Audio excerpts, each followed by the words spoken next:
Marwari media आप देख रहे हैं। आज है 11 दिसंबर 2024 बुधवार का दिन, हिंदू तिथि मार्गशीर्ष माह की एकादशी है। नजर डालेंगे आज की बड़ी खबरों पर। शुरुआत करेंगे देश की बड़ी खबर के साथ। बड़ी खबर, भारतीय रिजर्व बैंक के नए गवर्नर संजय मल्होत्रा आज 11 दिसंबर से 3 साल के लिए आरबीआई की कमान संभालेंगे। वह शक्तिकांत दास का स्थान लेंगे। वह ऐसे समय में केंद्रीय बैंक की कमान संभाल रहे हैं जब इंडियन इकोनॉमी की रफ्तार सुस्त पड़ चुकी है और आम जनता पर आसमान छूती महंगाई की मार है। अच्छा, बड़ी खबर आपको यह भी दे दूं, भारतीय रिजर्व बैंक के नए गवर्नर राजस्थान के रहने वाले हैं। यानी कि अब जल्द ही नोटों पर नए गवर्नर संजय मल्होत्रा को साइन आपको नजर आएंगे। अच्छा, आपके मन में बड़ा सवाल यह भी आया होगा कि नोटों पर साइन करने वाले गवर्नर की तनख्वाह कितनी होती है। तो देखिए, नए गवर्नर संजय मल्होत्रा को 2.5 लाख रुपए यानी कि 2.5 लाख रुपए सैलरी मिलेगी। वैसे यह तो गवर्नर को मिलने वाले कुल पैकेज का केवल एक हिस्सा है। आरबीआई गवर्नर को सैलरी से अलावा भारत सरकार की ओर से मुफ्त आवास, गाड़ी, मेडिकल सुविधाएं और पेंशन समेत कई अन्य सुविधाएं भी मिलती है। आगे बढ़ जाते हैं। देश की एक और बड़ी खबर, सुप्रीम कोर्ट ने 9 दिसंबर को केंद्र सरकार के मुफ्त राशन बांटने पर सख्त टिप्पणी की है।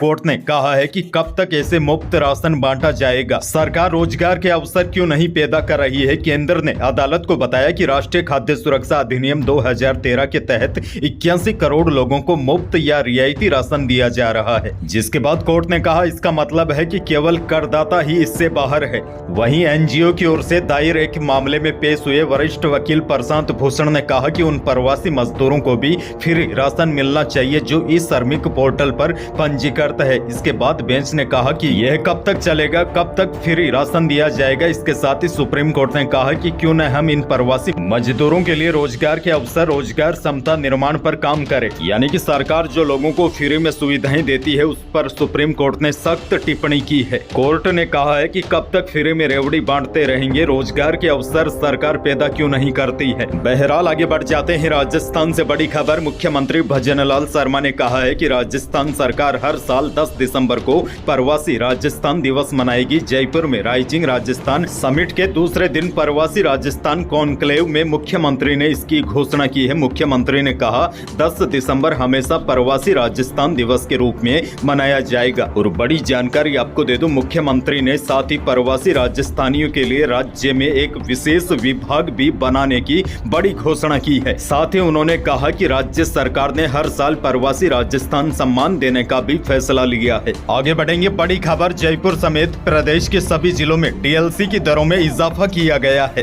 हालांकि कुछ जगहों पर दरें बढ़ाई नहीं गई है, जबकि कुछ जगहों पर दरें 50% तक बढ़ाई गई है। वैसे आपको बता दूं, जयपुर में सबसे ज्यादा दरें दिल्ली बाईपास पर कुकस के चंदवाजी के बीच बढ़ाई गई है। यहाँ कई गाँव और उनसे लगते एरिया में आवासीय जमीनों की डीएलसी दरें 48% तक बढ़ाई गई है। यानी कि यहाँ पर जमीन और मकान सबसे ज्यादा महंगे हो गए हैं। आगे बढ़ जाते हैं। एक और बड़ी खबर, भजनलाल सरकार का एक और बड़ा फैसला, राजस्थान के राज्य कर्मचारियों और पेंशनरों का बढ़ा हुआ डीए 1 जुलाई से मिलेगा। आपको बता दूं, सरकार ने 5वें और 6ठे वेतनमान के अंतर्गत राज्य के कर्मचारियों और पेंशनधारियों के महंगाई भत्ते में वृद्धि करने का फैसला किया है। बहरहाल आगे बढ़ जाते हैं। बड़ी खबर, राजस्थान सरकार करौली व गंगापुर सिटी जिले में 3000 राशन कार्डों को राष्ट्रीय सुरक्षा मिशन योजना से बाहर करने जा रही है। यानी कि यह कार्ड निरस्त हो जाएंगे जिनमें उन सब लोगों के नाम है जो पिछले 1 से 2 सालों से ये कार्ड निष्क्रिय हैं। इन परिवारों ने राशन कार्ड बनाने के बाद सुरक्षा योजना में अपना नाम तो जुड़ा लिया और 1-2 साल राशन के गेहूं भी उठा लिए, लेकिन अब गेहूं लेने नहीं जा रहे हैं। वैसे आपको बता दूं, निष्क्रिय खातों के बारे में प्रदेश सरकार ने डाटा मांगा था जो कि करौली रसद विभाग ने भेज दिया है। इस माह में ये राशन कार्ड निरस्त होंगे। आसान भाषा में आपको समझाऊं तो जिनको राशन कार्ड से गेहूं मिलते हैं और उन्होंने अगर पिछले 3-4 महीनों के दौरान गेहूं नहीं उठाए हैं तो उन परिवारों का राशन कार्ड निरस्त होगा। उसके बाद उनको गेहूं नहीं मिलेगा, उनकी जगह दूसरे परिवारों को योजना में जोड़ा जा सकता है। आगे बढ़ते हैं। बड़ी खबर, राज्य सरकार के 1 वर्ष पूरे होने के अवसर पर 1.25 लाख छात्राओं को साइकिलें, 21,000 बालिकाओं को स्कूटी, महिला निधि बैंक के माध्यम से स्वयं सहायता समूह को 100 करोड़ रुपए का ऋण वितरण किया जाएगा। वैसे इसके बारे में कल शाम को ही मैंने पूरी डिटेल के साथ आपको एक वीडियो दिया है कि राज्य सरकार के 1 वर्ष होने पर सरकार किसको क्या देने जा रही है। अच्छा, एक और बड़ी खबर, केंद्रीय केंद्रीय मंत्री शिवराज सिंह चौहान ने मंगलवार को राजस्थान के लिए केंद्र सरकार की ओर से बड़ी सौगात देने की घोषणा की है। शिवराज सिंह चौहान ने कहा, राजस्थान के गांव में प्रधानमंत्री आवास योजना के तहत गरीब भाई बहनों के लिए 3,41,620 मकान बनाए जाएंगे। शिवराज सिंह चौहान ने आगे कहा, राजस्थान को कृषि के जरिए बदलने के लिए हमारी 6 सूत्री रणनीति है। पहला, उत्पादन बढ़ाना, दूसरा, लागत कम करना, तीसरा, उत्पादन का उचित दाम देना और चौथा, प्राकृतिक आपदाओं में किसानों की मदद करना। लेकिन सबसे बड़ी खबर यह है, शिवराज सिंह चौहान ने बड़ा ऐलान किया है। राजस्थान के गांव में करीब 3,41,000 घर बनाएगी केंद्र सरकार। आगे बढ़ेंगे, एक और बड़ी खबर, दौसा में बोरोवेल में 147 फीट नीचे फंसे हुए 5 साल के आर्यन को बाहर निकालने का रेस्क्यू ऑपरेशन अभी भी जारी है। बताया जा रहा है, बोरोवेल का काम जिस डोली मशीन के फंसने के कारण 3 साल से बंद पड़ा था, उसी पर बच्चा अटका हुआ है। आपको बता दूं, बच्चा सोमवार दोपहर 3 बजे के आसपास बोरोवेल में गिरा था, लेकिन अभी भी रेस्क्यू ऑपरेशन जारी है। मासूम को बाहर निकालने के लिए केवल 2 ही रास्ते बचे हैं। पहला रास्ता तो यह है, बोरोवेल के ऊपर से रिंग डालकर, ताकि किसी तरीके से वह उसमें अटक जाए और खींचकर ऊपर निकाला जा सके। हालांकि ऐसे प्रयास किए थे लेकिन फेल हो चुके हैं। दूसरा रास्ता अब यह बचा है, बोरोवेल के पास ही सुरंग खोदकर नीचे उतरा जाए और बच्चे को बाहर निकाला जाए। अब सभी लोग दुआ यही कर रहे हैं कि बच्चा सकुशल बोरोवेल से बाहर आ जाए। और ट्यूबवेल के पास करीब 100 फीट तक की खुदाई भी हो चुकी है। इस खुदाई के लिए 3 LNT मशीनें और 8 JCB लगी हुई है। पूरे गांव के लोग ट्रैक्टर लेकर मिट्टी हटाने का काम तेजी से कर रहे हैं। जहां पर बच्चा फंसा हुआ है, वहां रस्सी के जरिए बच्चे के पास दूध और पानी की बोतलें भी पहुंचाई गई है। सब लोग प्रार्थना कर रहे हैं कि बच्चा जल्दी ही बाहर निकले। लेकिन बड़ा सवाल यहां पर यह भी उठता है, इस प्रकार की घटना बार बार होने के बावजूद भी लापरवाही बार बार दोहराई जाती है। और इस प्रकार की छोटी सी लापरवाही कितनी भारी पड़ जाती है, यह अब आपके सामने है।